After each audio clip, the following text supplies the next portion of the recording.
les quiero un poco contar algunas cosas. Cómo el Señor me llamó. O sea, el Señor no me llamó a ser sacerdote así de la noche a la mañana, sino que Él fue haciendo una historia conmigo. Lo primero fue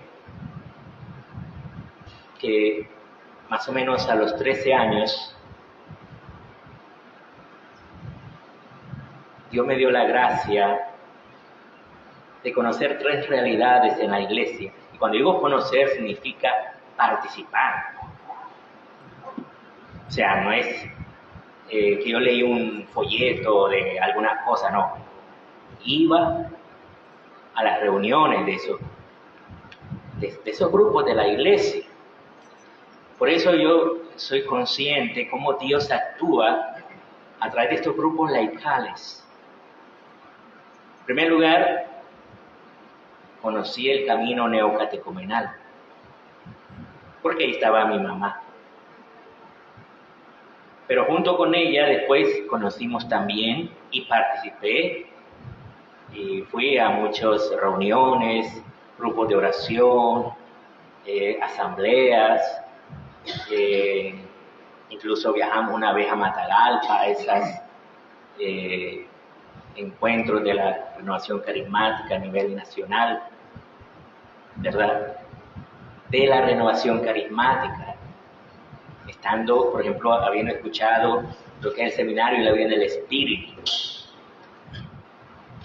O sea, yo empecé desde el principio. Después también escuché las catequesis del camino neocatecumenal. Por eso es que yo amo estos grupos y los sirvo. Porque Dios me dio la gracia de conocerlos desde este momento de la juventud. Por eso es que a mí no me pueden engañar aquellos que nos quieren apartar de la iglesia, apartar de la fe. Muy al contrario.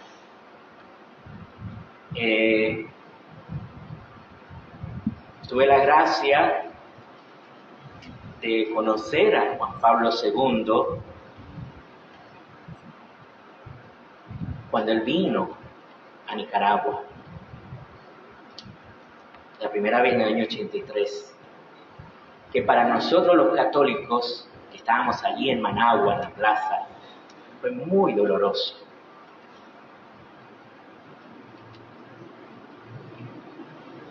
Lloro cada vez que me acuerdo de ese momento, porque fue una ofensa terrible a Dios y a nuestro querido Papa.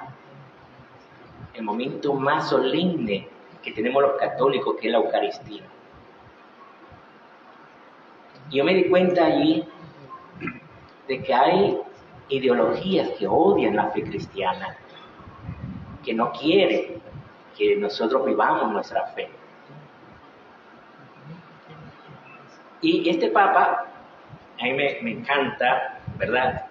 Porque al ver a estos enemigos de la fe, él no se quedó de brazos cruzados, él no se quedó tranquilo allí en Roma. Bueno, ya me dieron el mejor nombramiento, ya aquí me quedo acomodado. No, lo primero que hizo fue ir a su propia patria, porque él sabía que había una cantidad de naciones de Europa que en un momento dado, después de la caída del Imperio Romano, había sido la cristiandad, todo eso, ahora estaba bajo la bota de unos regímenes que odian la fe, que odian nuestra fe y que propagaban el ateísmo, así, abiertamente. Entonces, él lo primero que hace es querer ir a su patria. Al principio ellos no querían, ¿por qué? Porque le tenían pánico, le tenían horror, porque ellos sabían el poder de arrastre del Papa hacia los fieles cristianos. Y entonces le tenían miedo. Sin embargo, gracias a la diplomacia vaticana, él pudo ir a su patria. ¿Y qué es lo primero que hizo?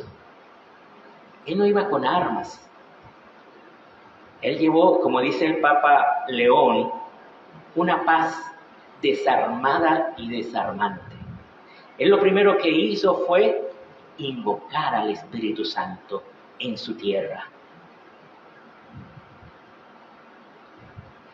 Con esta frase de estas oraciones que la Renovación Carismática hace cada día en sus asambleas, en sus reuniones, de sus grupos de oración, envía, Señor, tu Espíritu y renovarás la faz de la tierra. Y invocan al Espíritu. Entonces, él hizo esa invocación, esa oración, y cuentan que los poderosos de esos regímenes, de esa ideología contraria a la fe, cuando escucharon esa oración temblaron porque sabían que les llegaba su hora. Solo con la oración al Espíritu Santo. Nada más fue necesario. Ahora, simultáneamente,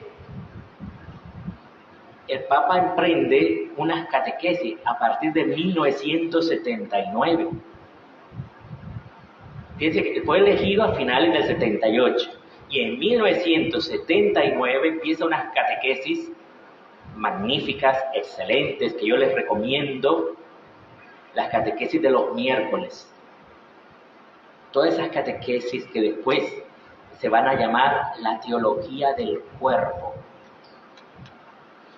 Porque se ha venido destruyendo nuestra moral cristiana. ¿Saben quiénes empezaron a destruir la moral cristiana? Los protestantes. Sí, los protestantes. Porque ellos empezaron a promover el matrimonio civil y el divorcio. Para ellos no existía un sacramento del matrimonio, era algo civil. Y lo más normal era el divorcio. Si ya no se quieren, pues divorcio. Porque no creen en el amor. No creen. Los católicos sí creemos que Dios tiene el poder de dar al hombre y a la mujer el poder amarse.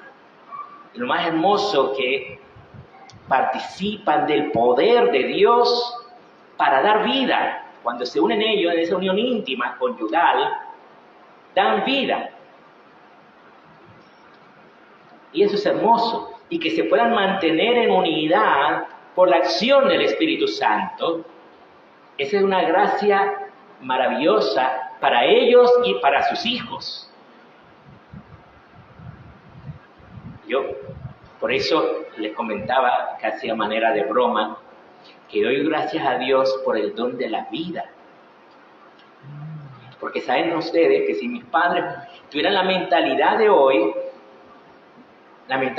¿qué es? Que las nuevas generaciones no quieren tener hijos. No quieren. Les parece horrible tener hijos. Porque les va a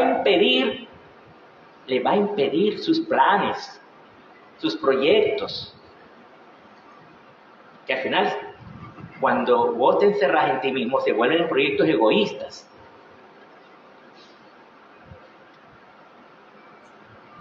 Te lo presentan como si, te vas a realizar, tienes que sacar primero una profesión, primero tus estudios, pensar el matrimonio para después, cuando ya seas viejito, tengas 50 años, entonces ya te puedes casar. Ya no pueden tener hijos, a los 50 años la mujer ya no puede tener hijos. Entonces, si mis padres hubieran tenido esa mentalidad de no tener hijos, yo no existiría. Porque yo soy un quinto de 6. Hoy piensan nomás en 2 hijos, máximo 2, la parejita, dice. Una señora que tenía 2 hijos, le preguntaba a una que tenía como 18 hijos, ¿y vos cómo haces para tener tantos hijos? Yo con 2 me vuelvo loca. Entonces la que tiene la cantidad de hijos le dice, si yo solo tuviera 2 hijos también me volvería loca. Esa fue la respuesta. Pues yo doy gracias a Dios por mis padres. Y esto fue lo que enseñaba Juan Pablo II. Cómo los esposos están llamados a donarse y que el cuerpo está hecho para que puedan donarse el hombre a la mujer y la mujer al hombre. Ese cuerpo está hecho para unirse y tener hijos abiertos a la vida. Eso es lo que dice el Papa. Y que su mayor realización está en la maternidad y en la paternidad. No está en la profesión. Cierto, es bonito tener una buena profesión, ganar tu propio dinero, tener tus propias cosas, eso está bien, pero eso no es la realización de la vida. La realización de la vida, dice el Papa, está en la maternidad y la paternidad. Ahí está la realización del ser humano. De hecho, a nosotros los sacerdotes, los fieles nos dicen Padre, porque ven en nosotros una paternidad hacia los fieles. Y simultáneamente sucede otro acontecimiento. Es el atentado contra el Papa. El Papa Juan Pablo II recibió un disparo justo un 13 de mayo, día de la Virgen de Fátima. Él mismo reconoce que la Virgen María lo protegió. Y después va a decir que esto es la revelación que dio la Virgen María en el tercer secreto de Fátima. Ustedes saben que en Fátima habían 3 secretos. El tercer secreto, lo dijo el Papa públicamente junto con Benedicto XVI, que era Ratzinger en esa época. Ese tercer secreto es ese atentado contra el Papa.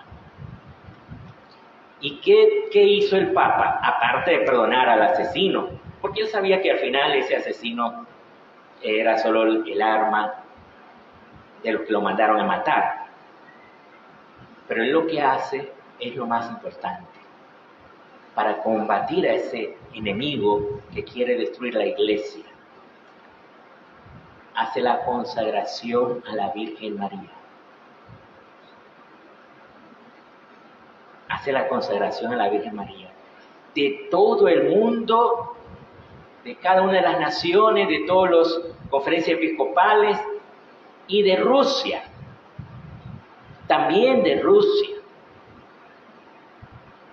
Porque esa era la petición de la Virgen María, que se consagrara a Rusia.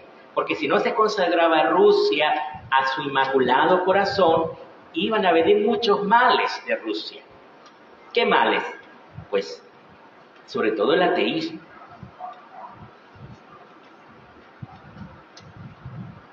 Y entonces el Papa hace esto, hace esta consagración a la Virgen María. Nosotros nos acordamos, los que estuvimos en esa época, ¿verdad? Los que estuvimos en esa época. Yo me acuerdo incluso el canto que dice: Nicaragua se consagra al corazón de María. ¿Se acuerdan ustedes algunos, verdad? De ese canto que hacíamos con ese anhelo, con ese deseo de consagrarnos a la Virgen María, con esa alegría que nos dio esa consagración, y que tuvo meses de preparación. Nos preparamos durante un tiempo a esa consagración, y fue una gracia. Entonces se hace esa consagración, y ¿qué sucedió? Las naciones que estaban bajo el peso de esos regímenes que odian la fe cristiana fueron liberadas.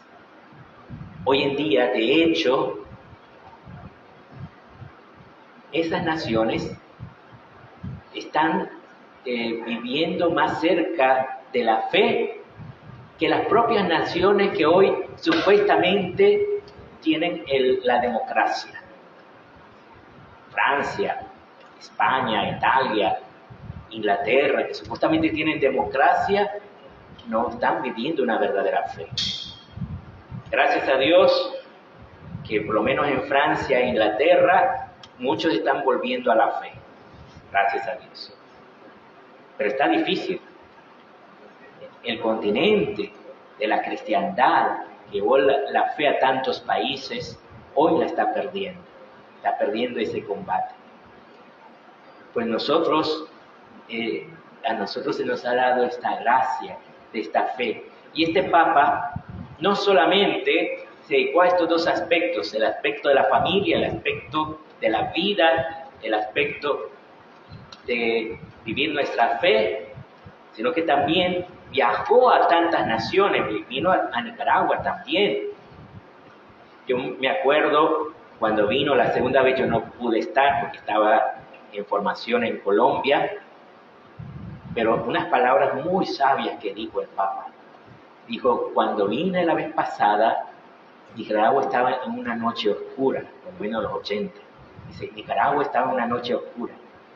Y ahora, en los 90, estaba diciendo, veo un amanecer, veo una luz, ¿verdad?, que se está dando en Nicaragua. Eso fue un tiempo de gracia, ¿verdad?, que se vivió en nuestra patria. Y por eso damos gracias a Dios, ¿verdad?, ese tiempo que se vivió en Nicaragua. Y también un cuarto aspecto del legado de Juan Pablo II, que fueron las jornadas mundiales de la juventud.